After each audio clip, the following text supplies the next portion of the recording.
बिस्मिल्लाहिर्रहमानिर्रहीम। दोस्तों, अगर आप चाहते हैं कि आपका मैदा एक पत्थर हज़म करने वाला मैदा बन जाए, यानी दुनिया की आप कोई भी वज़नी चीज़ खा लें और आपका मैदा वो हज़म कर लें, तो दोस्तों आपने ये टोटका आज़माना है और हमेशा के लिए अपने मैदे को हर तरह की बुरी चीज़ या अच्छी चीज़, किसी भी तरह की चीज़ को हज़म करने के लिए आप ये टोटका आज़माएँ और इंशाअल्लाह हमेशा मुझे दुआओं में याद रखना है।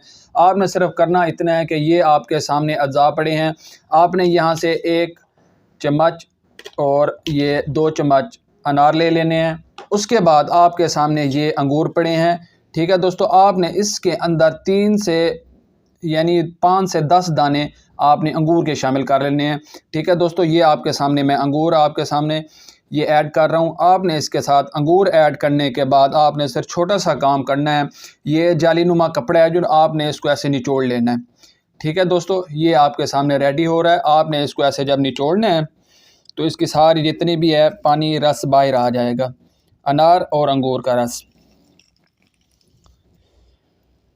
ये आपके सामने मैं सारा पानी निकाल रहा हूँ, ये देखें।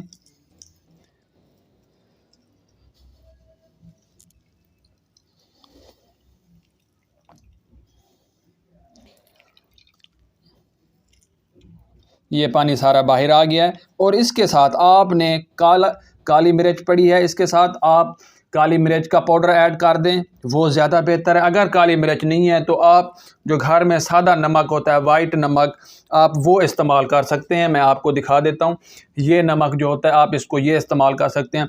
हस्बे ज़ायका थोड़ी सी इसमें अंदर यानी जो बेहतरी लाए। आपने किसी भी तरह की कुछ भी चीज़ खाई है, आप उसके ऊपर ये इतना सा सूप बना के या ये जो आपके सामने नज़र आ रहा है इतना बना के पी लें। कुछ भी खाया है, किसी भी तरह की वज़नी चीज़ खाई है, तो दोस्तों इंशाअल्लाह अज़ीज़ 10 मिनट के बाद ऐसा लगेगा कि हमने कुछ भी नहीं खाया और दोबारा भूख लगना शुरू हो जाएगी। उम्मीद करता हूँ तमाम दोस्तों को मेरी ये वीडियो पसंद आएगी। अब दे मुझे इजाज़त, मिलते हैं फिर किसी नए वीडियो के साथ। शुक्रिया, अल्लाह हाफ़िज़।